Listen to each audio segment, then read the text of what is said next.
오늘 말씀 본문은 앞뒤를 좀 생략하고 읽었기 때문에 전체 이 내용이 어떤 것인지는 뭐 읽으신 분도 많으시겠지만 제가 조금 설명을 드려야 할 것 같고요. 설명에 들어가기 전에 그저 오늘 메시지에 대한 나름대로의 고민 이런 걸 여러분과 좀 나누고 싶은데 오늘 메시지의 핵심적인 단어가 있다면 두려움입니다. 두려움, fear, 두려움인데 제가 설교 준비를 좀 더 깊이 들어가면 들어갈수록 참 어려운 말씀이다라는 생각을 하게 된 게요. 처음에 이제 메시지를 이렇게 써나갔을 때는 당연히 우리가 세상을 두려워하지 말고 하나님께서 그 두려움을 이기라라고 말씀하신다라는 그런 측면에서 이 두려움을 이겨 나가는 것에 대한 그러한 좀 강한 어조의 말씀이었다면 이제 준비를 하다가 이제 제 스스로가 제 자신 속에 있는 두려움들을 좀 많이 발견하게 되고, 그러니까 우리 안에 있는 이 두려움은 굉장히 리얼한 것이고 쉽게 극복되지 않는 것이기 때문에 두려움을 이기라는 구호 정도로는 뭔가 해결이 안 될 것 같다. 그러면 오늘 본문 속에서 과연 이 두려움을 얼마나 구체적으로 다뤄주고 있는가라는 데 대해서 좀 더 많은 고민을 하게 된 것 같아요. 두려움에 대해서 동조하고 두려움에 대해서 동감하는 것이 메시지로 끝날 수는 없죠. 이 두려움을 그럼 어떻게 할 것인가? 거기에 대한 확신이 있는가? 제가 지난주에도 이제 언급을 했는데 이번에 독서 클럽에서 다루는 책이 굉장히 많은 도움을 주는 것 같아요. 구체적으로 두 가지의 세계관을 비교하고 있고 이 세계관을 살아낸 두 사람을 구체적으로 비교하고 있습니다. 그러니까 단순히 저들의 생각과 저들의 아이디어를 비교하는 게 아니라 저들의 삶 자체가 어떻게 달랐나 비교를 하는데 굉장히 이제 중요한 지점은 뭐냐면은 한 사람에게는 이제 회심이라는 그런 경험이 없이 그는 평생을 무신론자요 유물론자로 살고 죽었어요. 다른 한 사람은 젊은 시절에는 하나님을 부인하고 또 유물론적인 사상도 한때는 갖고 있었던 그런 인물이지만 나이 서른 즈음에서 이제 기독교의 복음을 깊숙이 이해하게 되고 예수 그리스도를 구주로 영접하는 그러한 회심의 역사를 통해서 그의 생각이 기독교 유실론 사상으로 패러다임 자체가 바뀌었어요. 근데 이걸 이제 회심이라고 불렀습니다. 회심, conversion. 이 회심이라는 것이 과연 실제로 사람의 삶을 바꾸든가라는 이제 저자가 질문을 하고 있어요. 그러니까 예수를 진짜 믿으니까 달라지던가, 성경이 말하는 이 기독교적 세계관을 확신하게 되니까 실제로 삶이 바뀌던가라는 주제에 대해서 적어도 C.S. 루이스라는 분의 어떤 진술을 통해서 그렇다라고 하는 어떤 증거를 찾긴 했지만 이분이 저자가 조금 더 이제 거기에 대한 고민을 하면서 자기가 가르치고 있는 그 명문대학교의 학생들을 대상으로 회심한 사람들이 누구며 회심을 했다면 회심 전과 회심 이후에 어떤 변화가 있었는지에 대해서 서베이를 통해서 자세히 연구하게 되었어요. 아마 기본적으로 샘플 숫자가 적진 않았을 것 같아요. 이분이 거기서 30년 가르친 분이니까. 그래서 많은 우리 대학생들, 청년들의 삶을 비교해 보니까 사실상 회심 전에 갖고 있었던 그 마음 속에 있는 이 많은 굉장히 힘들었던 것들은 두려움이고 뭔가 자기가 실패할 것 같다라고 하는 그런 어떤 불안감, 그리고 사람들과의 관계 속에서 뭔가 잘못됐다라고 하는 그런 어떤 불안감 또는 외로움.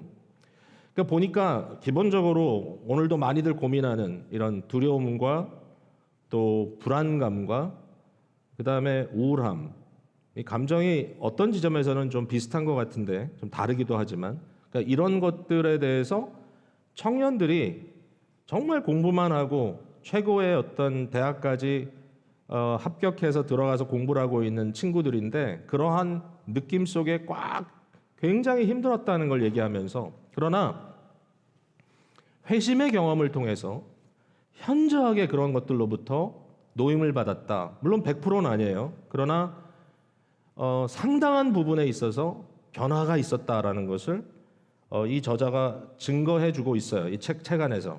나는 그렇게 결과를 얻었다. 자기 자신 얘기는 전혀 안 해요, 이분이. 그러나 이러한 임상적인 경험을 통해서 얻었다.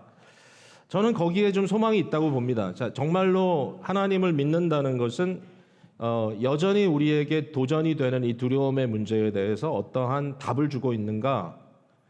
현세를 살아가면서 100% 해결을 못한다 할지라도 그러나 현저한 변화가 우리에게 있는가? 여기에 대해서 오늘 본문도 두 갈래의 길을 말하고 있는데 이 두 갈래의 길에서 우리가 어느 쪽을 선택할 것인가? 끊임없이 이 두려움에 함몰되고 이 두려움 속에서 허우적거리며 살아갈 것인가? 아니면 이 두려움을 극복하는 하나님의 말씀에 대한 믿음으로 살아갈 것인가? 이 두 가지의 길이 있다면 적어도 우리가 가야 할 길을 갈 수 있는 그러한 담력과 믿음의 근거를 얻을 수 있지 않을까? 그러니까 오늘 본문을 통해서 좀 거기까지 나갔으면 좋겠다. 그리고 어떻게 우리가 이 두려움을 극복할 수 있는 방법이 있을까? 뭐 이런 이야기를 좀 의미 있게 나눠볼 수 있다라는 생각을 하게 됐어요. 자, 본문을 좀 살펴볼게요. 전체 흐름이 지금 어떤 내용인지. 남왕국 유다에 대한 얘기고요.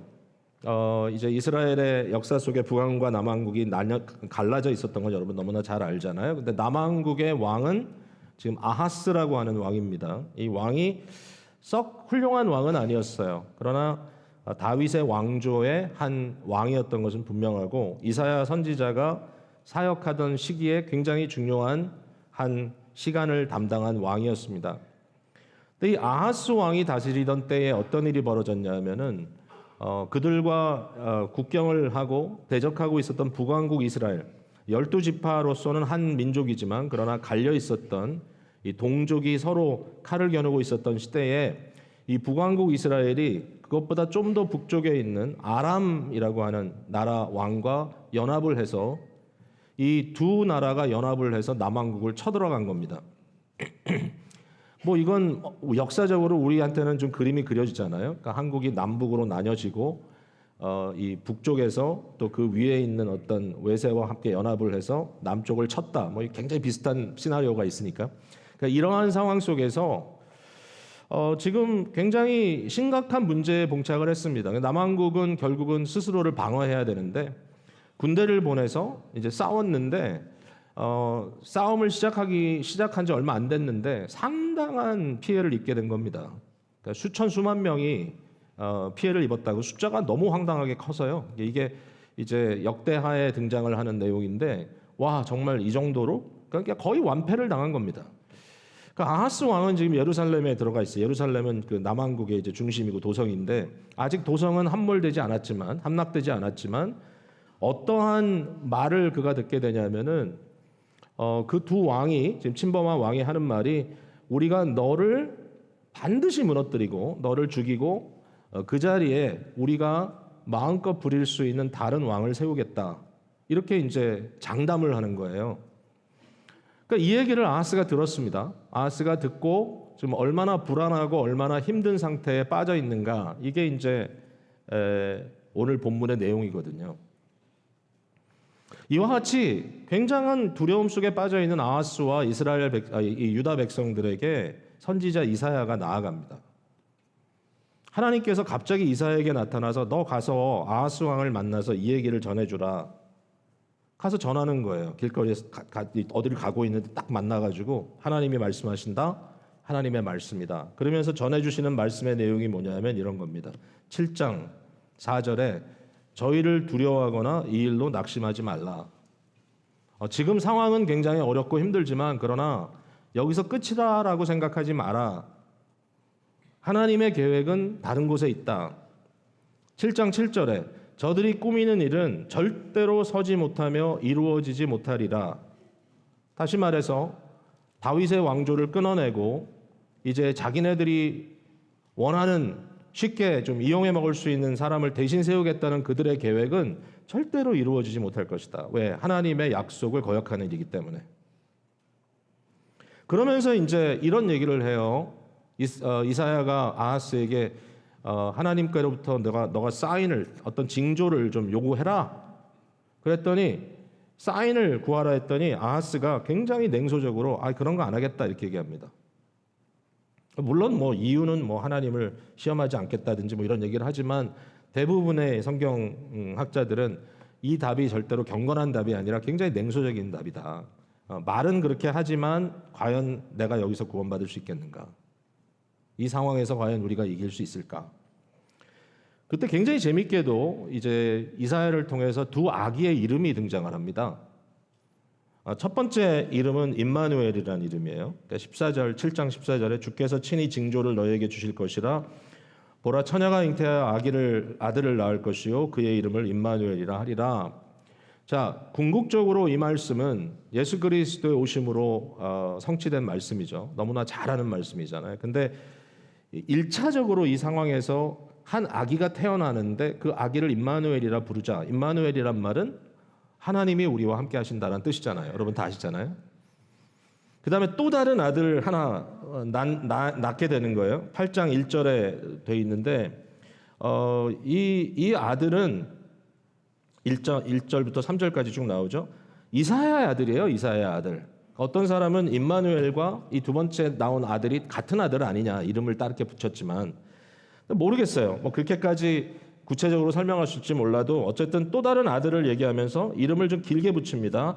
마헬 살랄 하스바스. 이 구약에 멋진 이름이 많은데 이거는 좀 아닌 것 같아요. 굉장히 어려운 이름을 붙이면서 이 이름을 아이에게 붙여라. 근데 이 이름은 뭐냐면은 이런 뜻이에요. 그 노략하는 자가 속히 하겠다. 노략을 당하는 자가 속히 뭐 움직인다. 이런 뜻을 담고 있어요. 그러니까 뭔가 좀 굉장히 빠르게 이 전쟁의 어떤 그런 끝말이 오는 것 같은 이제 이런 이야기를 하고 있는데 이걸 이제 설명을 하는 거예요. 이 두 가지 이름이 있는데 이 두 아이가 태어났는데 하나의 이름은 뭐냐면은 저들이 이기지 못할 것이다. 왜냐하면 하나님이 우리와 함께 하신다. 그런 의미라면 두 번째 이 이름의 의미는 뭐냐면 네가 지금 두려워하고 있는 북왕국 이스라엘과 그 위에 있는 이 아람은 이제 그 더 북쪽에 있는 아수르에 의해서 조금만 지나면 완전히 칼로 밀어버리듯이 완전히 쓸어버릴 것이다. 그러니까 그들은 이제 끝장났다라는 얘기를 하는 거예요. 그러면서 이제 얘기를 하기를 임마누엘이라는 아기가 태어나서 선과 악을 구별하기도 전에 이 일이 있을 것이다. 그러니까 아기가 일어나서 옳고 그른 것을 분별하는 게 몇 살 정도 될까요? 자, 두 번째 이 마헬 살랄 하스바스라는 아기가 태어난 이후에 아빠 엄마라는 말을 또렷이 하기도 이전에 이 일이 다 끝날 것이다. 그럼 몇 살인가요? 아이들이 말하기 시작하는 게 물론 엄마 아빠 이건 좀 일찍 하겠지만 뭐 우리가 길게 잡아서 한 2살. 그러니까 결국 포인트는 뭐냐면은 2년 안에 그러니까 뭐 1, 2년이라고 해도 좋고 2, 3년이라고 해도 좋고 얼마 후에 시간은 좀 걸리겠지만 그러나 정말 몇 년 후에 내가 너에게 약속한 이 일이 반드시 이루어질 거다. 결국 지금 침범했고 그들의 이 침범으로 말미암아서 이 침략으로 말미암아서 너희가 고난을 당하고 있지만 또 두려워하고 있지만 그러나 그들은 곧 쓸어 없어질 것이다라고 말씀을 해주신 거예요. 자, 오늘 본문으로 갑니다. 9절에 보세요. 8장 9절. 너희 민족들아 함성을 질러 보아라. 이 어느 민족입니까? 예, 아람과 북왕국 이스라엘입니다. 민족들입니다. 그러나 끝내 패망하리라. 너희 먼 나라 백성들아 들을지어다. 너희 허리를 동이라. 그러나 끝내 패망하리라. 너희 허리에 띠를 띠라. 그러나 끝내 패망하리라. 무슨 얘기예요? 끝내 패망하리라가 몇 번 나옵니까? 예, 세셨죠? 예, 죽어도 안 보시는 분도 계신데 괜찮아요? 예, 뭐 괜찮지는 않은데 하여튼 알아서 하세요. 끝내 패망하리라 3번 나옵니다. 한 절 안에. 이 말은 뭐죠? 분명하다는 얘기죠. 분명히 너는 망할 것이다. 이 침략한 백성들. 그러면서 10절에는 뭐라고 말하죠? 너희는 함께 계획하라. 그러나 끝내 이루지 못하리라. 네 계획대로 안 될 거다. 말을 해보아라. 끝내 시행되지 못하리라. 이는 하나님이 우리와 함께 계심이리라. 임마누엘. 절대로 이루어지지 않는다. 그러면서 이사야를 통하여 두 길을 제시합니다. 첫 번째 길은 뭐죠? 저들이 두려워하는 것을 두려워하는 길입니다. 이 백성들이 두려워하는데 어떤 두려움이 있냐면 누군가 우리를 배반해서 결국 우리 안에 반역자가 있고 그들이 반역을 함으로써 이 연합군대가 쳐들어왔을 때 누군가 우리도 모르게 성문을 열어줄 것이고 결국은 그 과정을 통해서 우리는 함락될 것이다. 이러한 불안감 속에 빠져있는 그들, 이러한 두려움, 뭐라고 말하죠? 그들이 두려워하는 것을 너희는 두려워하지 말며 놀라지 말라. 이 말은 그들이 두려워하고 있다는 얘기잖아요. 그들은 놀라고 있다. 그 백성의 길로 가지 마라. 그러면 다른 길은 뭐죠? 이 두려움을 극복하고 다른 방향으로 가는 거죠. 믿음의 길을 가는 거죠. 자, 여러분 이게 되게 재밌는 거예요. 현상적으로는 지금 나는 망하게 생겼어요. 현상적으로는 곧 이건 죽게 생겼어요. 그러니까 지금 막 쳐들어오는 군대를 막을 수 있는 힘도 없고 누구도 나를 도와줄 자가 없어요. 그런데 하나님께서 뭐라 그러시냐면 그들을 향해서 그들은 끝내 패망하리라, 끝내 패망하리라, 끝내 패망하리라. 그들의 계획이 절대로 이루어지지 못할 것이다. 자, 두 가지가 있습니다. 하나는 현상이고 다른 하나는 뭐죠? 말씀입니다. 여러분, 현상적으로 죽게 생겼는데 말씀은 괜찮답니다. 하나님의 말씀. 이게 사람의 말이 아니라 하나님의 말이기 때문에 그래요. 그러면 우리는 어떻게 살아야 되느냐? 이거 쉬운 얘기 아니죠. 그러나 믿음이라는 것은 보지 못하는 것을 확신하는 것입니다. 현상대로 어차피 살 바에는 믿음이 필요 없습니다. 보이는 대로 행동할 거면 믿음이 필요 없죠. 하나님의 말씀이 보이는 것만 설명한다면 어려운 말씀이 아니죠. 그러나 말씀이 어려운 것은 보이지 않는 것에 대해서 하나님의 방식대로 방법대로 풀어내실 거라고 약속하시는 거잖아요. 그걸 어떻게 믿죠? 믿음으로 믿죠. 뭐 다른 방법이 없는데 이게 굉장히 중요한 포인트다라는 생각이 들었어요. 자, 이사야 8장에 나와 있는 이 이벤트는요, 우리로부터 한 1500년, 1600년 전 있었던 일입니다.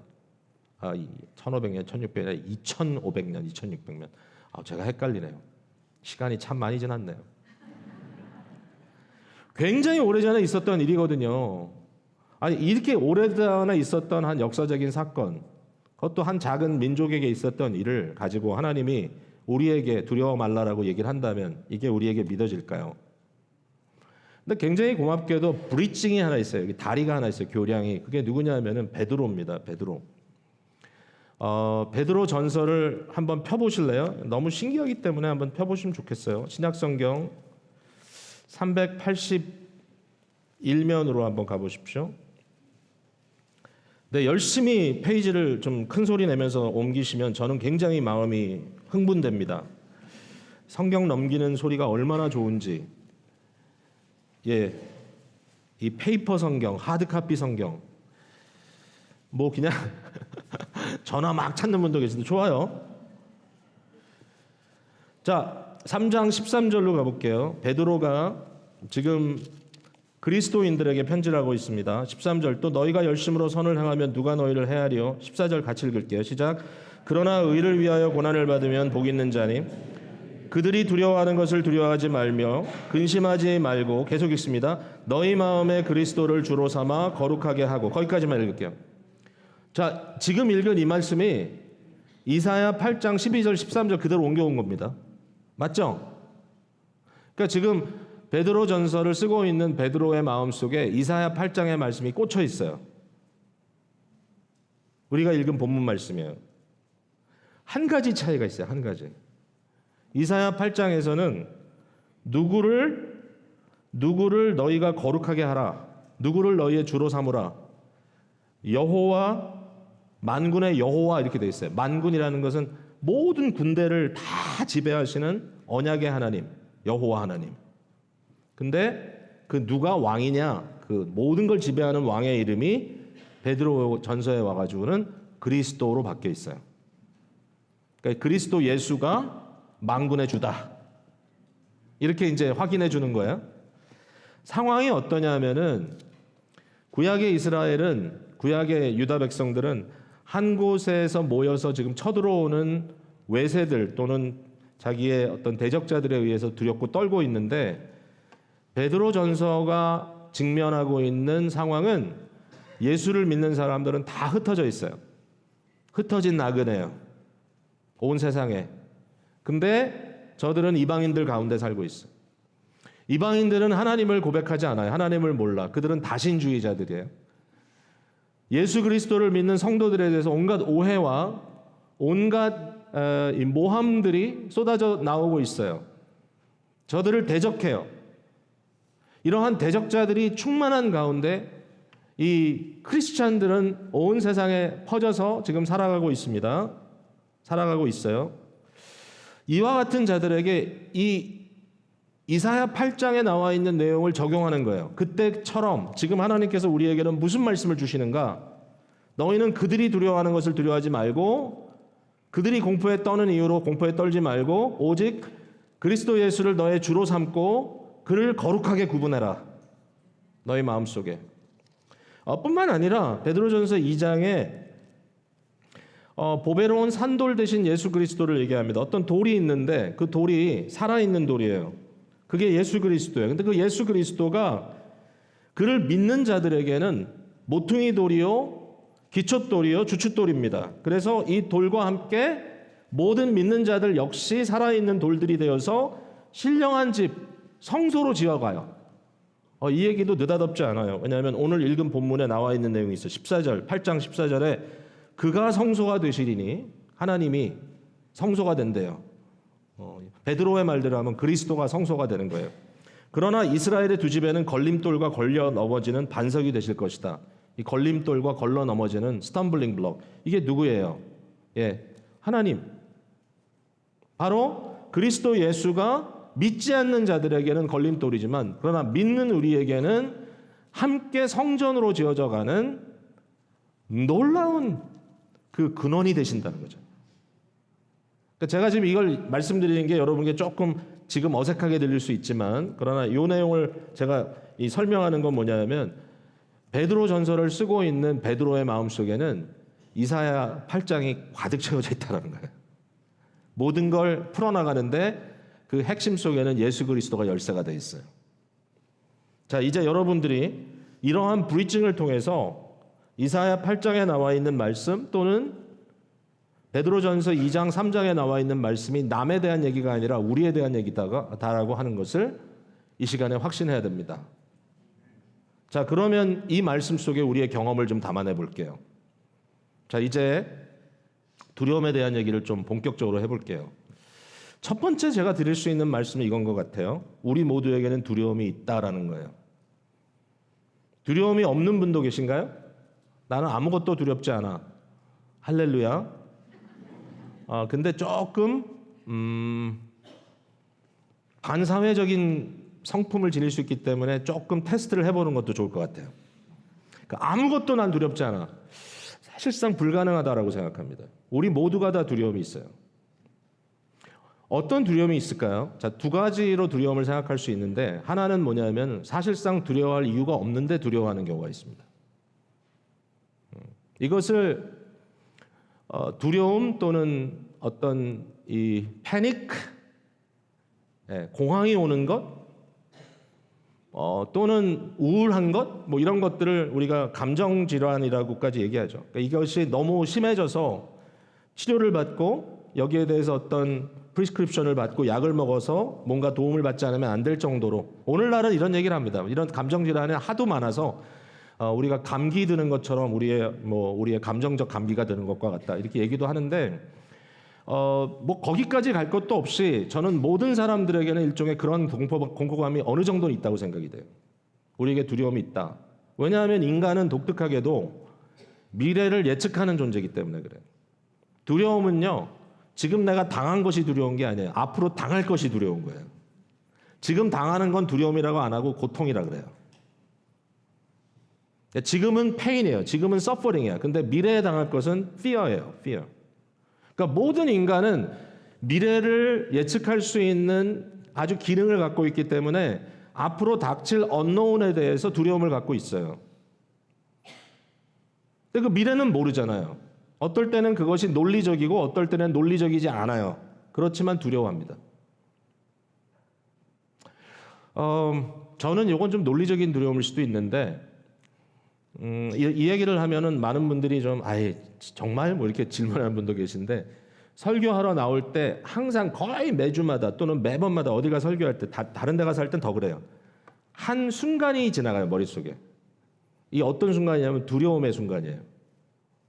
내가 오늘 또 가서 죽으면 안 되겠다. 근데 죽을 쓴다는 건 재밌는 얘기지만 이런 거예요. 오늘 내가 잘할 수 있을까?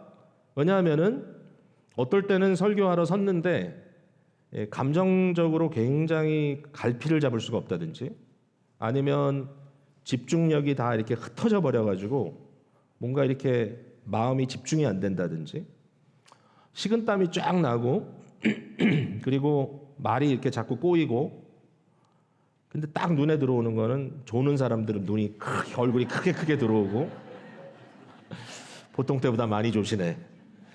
그러면 이제 버벅거리기 시작하고 충분히 지금 다 뭔가 이렇게 숙지되고 마음속에 프로세스 됐다고 생각하는데도 감정이 실리지 않고 이럴 때가 있어요. 예, 그때가 언제냐면 설교가 길어지면 그때예요, 바로. 항상은 아니지만. 그러니까 그러한 것에 대한 두려움. 내가 나가서 오늘 섰는데 갑자기 멍해지면 어떡하나. 그러면 이제 그때 저는 기도해야죠. 그냥 기도합니다. 하나님만 보고 나가겠습니다. 무엇보다도 성도들을 긍휼히 여기시고 그들에게 은혜가 되는 시간 되게 해달라고. 기도하고 나오는 거예요, 그냥. 근데 그럼에도 불구하고 두려움이 있어요. 두려움이 있어. 자, 다른 것은 어떤 두려움이냐면은 아주 구체적인 두려움이에요. 구체적인. 여기에는 어떤 실체가 있어요. 왜냐하면 내가 아니더라도 다른 사람들이 겪고 있는 일이기 때문에 그래요. 또는 우리가 영화나 드라마나 스토리를 통해서 뉴스를 통해서 너무나 많이 듣고 있는 것들인 거예요. 아주 구체적인 두려움이에요. 그러니까 모든 사람들이 두려워하는 거죠. 어떻게 보면. 여러분 두렵습니까? 욥 얘기를 좀 할게요. 욥이 큰 환난이 닥치잖아요. 욥에게 환난이 닥쳤을 때 욥이 그냥 내가 아무 생각 없었는데 이런 어려운 일이 닥쳤네 이렇게 얘기를 안 해요. 욥이 무슨 얘기를 하냐면요. 이런 얘기를 합니다. 욥기 3장 25절 제가 읽어볼게요. 들어보세요. 내가 두려워하는 그것이 내게 임하고 내가 무서워하는 그것이 내 몸에 미쳤구나. 나에게는 평온도 없고 안일도 없고 휴식도 없고 다만 불안만 있었구나. 여러분 여러 가지 환난이 닥치기 전에 욥은 굉장히 평온한 사람이었다고요? 아니요. 욥의 마음에 두려움이 있었어요. 나에게 이런 일들이 닥치면 어떡하나. 그런데 그 일이 닥쳤다라고 욥이 고백합니다. 욥에게 어떤 일이 닥쳤어요? 하루아침에 재산이 날아갑니다. 경제적 파탄이 몰려옵니다. 갑자기 나와 아무도 상관없는 사람들인데 나를 대적 삼아서 나를 칩니다. 그리고 내게 속한 자들이 죽어나갑니다. 사랑하는 사람들에게 사고가 일어납니다. 자녀들에게 사고가 나서 심지어는 죽기까지 합니다. 자기가 믿고 의지하며 살아온 아내가 저주를 하며 자기 곁을 떠나갑니다. 그리고 자기의 육신에는 감당할 수 없는 병이 찾아옵니다. 사실 이 부분은 우리가 놓칠 수 있는 부분인데 욥이 하는 또 한 가지 얘기가 있어요. 뭐냐면은 내가 이전에는 모든 사람들에게 존경을 받아서 내가 길거리를 지나가면 머리가 하얀 노인들까지도 자리에서 일어나서 나에게 경의를 표했는데 지금은 내가 가까이만 가도 어린아이들마저 냄새 난다고 나를 피하는구나. 누구도 나를 존경하지 않는다. 두려움에 대해서 생각해 봤어요. 그러니까 다 이제 연결되는 부분인데 제 나름대로 어떤 두려움을 우리가 가지고 있는가. 이런 두려움들이 있더라고요. 하나는 상실에 대한 두려움, the fear of loss. 내가 가지고 있는 귀한 것, 내가 중요한 것들을 잃어버릴 것 같은 두려움. 그 다음에 약함과 무력함의 두려움, fear of weakness. 병들고 내가 더 이상 아무것도 할 수 없고 특별히 이제 노년층에 이런 고민이 많죠. 내가 잘 걷지도 못하고 내가 정말 모든 면에 힘이 없어지면 어떡하나. 또 하나는 뭐냐면은 사람 관계에서 내가 대적들이 일어나는 다툼과 뭐 크게 얘기하면 전쟁이겠고 사람들과의 사이가 틀어지고 fear of conflicts. 대인 관계에 어려움이 생기는 것. Fear of pain, 너무 당연하죠. 고통에 대한 두려움. 엔티서페이트 하죠. 예. 우리가 뭐 주사 하나 맞으러 가도 주사 바늘이 들어오는 그 순간이 약간 긴장되잖아요. 고통에 대한 두려움, 어떤 고통이 닥칠까 봐. 큰 수술을 앞두고 많은 두려움이 있지만 그 이후에 회복하는 과정에 큰 고통에 대해서 두려워할 수도 있습니다. 저는 그런 게 있어요. 그 다음에 또 하나 이런 게 있는 것 같아요. 그 실패와 무가치의 두려움. 이거 되게 큰 것 같아요. Fear of failure 또는 fear of insignificance. 내가 무가치한. 나는 지금 뭔가를 잘해야 되는데 내가 실패할 것 같다. 큰 시험을 앞두고 있는데 실패할 것 같다. 또는 여러분 이미 다 사회적으로 높이 올라가서 굉장히 중요한 자리에서 지금 뭔가 그 역할을 잘 감당해야 되는데 내가 실패할 것 같다. 또 그것을 통해서 나의 무가치함이 좀 내 부족한 것 정도가 아니라 내가 아주 무가치한 것처럼 드러날 수 있을 것 같다. 나는 실패할 것 같다. 뭐 이런 여러 가지가 복합적으로 하나로 묶여졌을 때 저는 이것을 죽음의 두려움이라고 말할 수 있을 것 같습니다. Fear of death. 왜냐하면 성경에 죽음을 표현할 때 죽음의 고통 뭐 이런 것도 표현할 수 있지만 죽음을 표현할 때 굉장히 많이 나오는 말이 허무함입니다. 허무함. 인생의 허무함. 존재의 허무함. 무가치함 이런 것이 죽음에 비해서 표현이 됩니다. 죽는다는 건 뭐냐? 나라는 존재가 허무하게 무너지는 것이다. 그러니까 물론 신앙이라고 하는 것들은 이제 이런 것들을 훨씬 더 극복하는 부분이 있지만 그러나 1차적으로 이러한 두려움이 모든 사람에게 있다는 거예요. 여러분 아무리 신앙이 좋아도요. 칼 들이대고 너 순교할래? 이러면 누구도 예스 이런 사람 많지 않습니다. 죽음은 물론 그 순간의 고통일 수도 있겠지만 두렵습니다. 뭔가 죽는다고 하면 그 순간에는 다리 힘이 다 풀어지겠죠. 누구나 마찬가지일 거예요. 자, 그러면 이 두려움을 어떻게 할 것이냐라는 데 대해서 다 두려움이 있는데 이 두려움을 어떻게 할 것이냐라는 데 대해서 이제 고민을 해야 될 텐데 저는 이제 오늘 본문 속에 두 가지의 좀 힌트가 있다라는 생각이 들었어요. 첫 번째는 뭐냐면 두려움을 극복하는 길은 두려움을 멈추는 것이 아니라 두려움을 더 근본적인 다른 것들로 대체하는 것이다. 이게 어렵죠. 근데 제가 다시 얘기할게요. 두려움을 eliminate, 두려움을 없애는 것이 과제가 아니라 두려움을 replace 하는 것이다. 무엇으로? 그 무엇이 뭐냐? 이렇게 얘기할 수 있어요. 더 큰 두려움으로.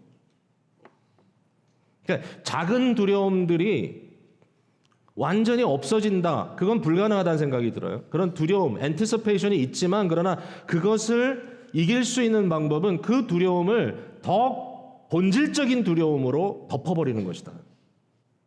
부인하는 게 아니라 원인으로 가는 거죠. 그러니까 우리가 지금 생각하고 있는 모든 두려움은 현상적 두려움입니다. 현상 또는 어떤 결과적 어떤 일에 대해서 결과, 이펙트가 나타난 거고 어떤 결과가 나타난 거죠. 그런 걸로 인하여 우리에게 고통도 있고 실패도 있고 그런 것들로 인하여 우리에게 죽음도 있을 수 있죠. 이러한 결과가 있잖아요. 그러나 그 모든 것보다 더 궁극적인 것이 있다는 거죠. 궁극적인 두려움의 대상. 이것은 본질적인 두려움. 이 궁극적인 두려움의 대상은 하나님이라는 거예요. 그게 오늘 본문의 얘기예요. 그들이 두려워하는 것을 너희는 두려워하지 말며 놀라지 말고 13절에 만군의 여호와 그를 너희가 거룩하다 하고 그를 너희가 두려워하며 무서워할 자로 삼으라. 예수님이 하신 말씀과 똑같아요. 너희는 너희를 핍박하고 심지어는 너희를 죽이겠다고 위협하지만 그러나 기껏해야 너희의 육신의 목숨을 앗아갈 수 있는 사람을 두려워하지 말고 너희의 영혼을 지옥에 던질 수 있는 하나님을 두려워하라. 굉장히 파격적인 아주 레디컬한 말씀이지만 그 말씀의 내용은 그거잖아요. 너희가 저들이 두려워하는 것을 두려워하지 말라. 네가 저들이 두려워하는 것을 두려워하는 동안에는 충분히 그들이 너를 협박할 거다. 세상 사람이 우리를 협박하는 협박의 내용은 동일합니다. 그들이 두려워하는 걸 가지고 우리를 두렵게 협박합니다. 우리도 똑같은 두려움에 빠져 있다면 그 협박을 이겨낼 수 있는 방법이 없어요. 마귀도 똑같이 우리를 협박하거든요. 그런데 그 협박을 이겨낼 수 있는 방법은 뭐냐? 예수님의 방법은 너희의 영혼마저도 파멸시킬 수 있는 궁극적인 그분을 두려워하라. 하나님을 두려워하라. 이거는 두려움이 없어지는 게 아니라 두려움이 리플레이스 되는 거죠. 경외심, 하나님을 경외하는 것이 모든 지혜의 근본이다. 자, 이거 되게 쉽지 않습니다. 그러나 왜냐하면 우리가 굉장히 의도적인 생각을 해야 됩니다. 욥이 모든 두려움에서 벗어나게 된 한 순간이 있습니다. 그 순간은 뭐냐면 놀랍게도 하나님께서 폭풍우 가운데 그에게 찾아오신 순간입니다. 하나님이 욥에게는 어떻게 나타나냐? 폭풍우 속에 나타나셨어요. 욥이 겪고 있는 게 폭풍우예요, 사실은. 이 엄청난 폭풍우 속에서 바람 불고 막 폭우가 쏟아지는 이 가운데 하나님이 딱 등장을 하셨는데 놀라운 건 뭐냐면은 그 전만 해도 욥이 뭐라 그럽니까? 나는 쉴 곳이 없다. 내 마음은 쉴 자리 없다. 나는 레슬레스하다. 나는 지금 막 견딜 수가 없다라고 그러면서 막 안에 갇혀 있는 온갖 마음속에 있는 불만과 마음속에 있는 이 생각들을 가지고 막 쏟아내잖아요, 욥이. 근데 하나님께서 폭풍 가운데 그에게 나타나셨을 때 욥이 어떻게 되냐? 욥이 뭐라고 얘기하느냐? 욥이 아무 말도 못 해요. 아무 얘기 안 해요. 입을 막고 잠잠해집니다. 욥이 잠잠해지는 이유는 바로 폭풍우 속에서 하나님을 만났기 때문이고 그 하나님을 만났을 때 욥의 모든 폭풍이 중간에서 어떻게 보면 아이 오브 더 스톰이죠. 허리케인 그 중간에도 컴하잖아요. 그 컴한 그 고요한 하나님의 폭풍우 속에 들어가서 평강을 찾는 거예요. 와, 그럴 수 있다고? 여기에 대해서 이사야 8장 또 베드로전서 3장은 이렇게 얘기합니다. 그리스도를 주로 삼아 거룩하게 하라. 만군의 여호와 그를 너희가 거룩하다 하라. 이 거룩하다는 것은 구별하다는 뜻이고요. 그를 너의 주로 삼으라라는 말이 되게 중요합니다. 그리스도를 주로 삼아 거룩하게 하라. 여러분, 예수 그리스도는 우리의 주님입니다. 하나님은 우리의 주님입니다. 이걸 어떻게 거기에 대해서 반박하겠어요? 하나님 주인인데 여기 말하는 방법이 달라요. 하나님이 주인인 것을 인정하라. 하나님이 주인이라는 사실을 네가 받아들여라. 그게 아니에요. 예수 그리스도를 여호와 하나님을 너의 마음에 구별하여 다른 모든 것과 구별해서 그가 주님이신 것을 너희가 확증해라. 아니, 그렇게 삼아라. 이건 굉장히 의도적인 말이죠. 우리 속에 아주 의도적인 결단과 헌신을 담아놓은 겁니다. 어떻게 두려움과 싸웁니까? 우리가 스스로 이겨낼 수는 없고요. 진정한 두려움의 대상이 되신 그리스도 예수가 우리 마음속에 주인으로 세워지는 거예요. 끊임없이 주 예수 그리스도를 우리의 마음에 품어야 한다는 것이죠. 주인으로, 의도적으로, 매 순간, 지금도 예수님, 당신이 주인입니다. 하나님, 당신이 주인입니다.